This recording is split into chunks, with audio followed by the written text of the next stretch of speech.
I was doing a hearing in the Midwest. I had my suit and tie on. I was there early. It was the first time I'd been in that courtroom. And I sat down at defense counsel's table, as I always do, and the judge walked in, and the judge said, hey, you get back out there and you wait out there in the hallway until your lawyer gets here. I don't want any defendant sitting in my courtroom without their lawyer.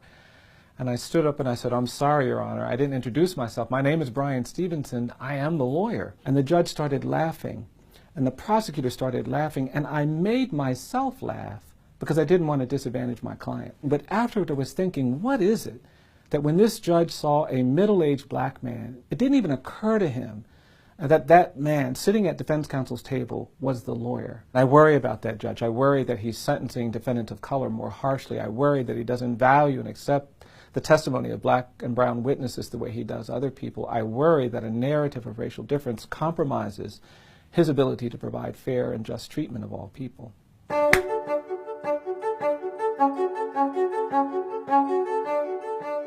I don't think we're free in America. I think we are burdened by our history of racial inequality. We have a history of horrific mistreatment of people based on color.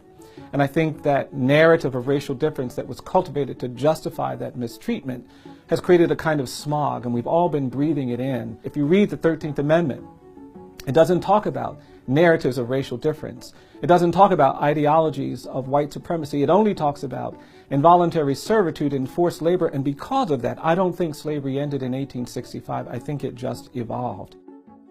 We had decades of terrorism and violence where black people were pulled out of their homes, burned alive, hung, beaten to death, sometimes literally on the courthouse lawn, and we never talked about that. And then we had this era of civil rights resistance to racial segregation, and we've made progress, but we haven't confronted the narrative of racial difference. Unlike South Africa, where you are required to hear about the damage done by apartheid. Unlike Germany, in Berlin, Germany, you can't go 100 meters without seeing markers or stones or monuments placed near the homes of Jewish families abducted during the Holocaust. But in this country, we don't talk about slavery. We don't talk about lynching. We don't talk about segregation, and our silence has condemned us.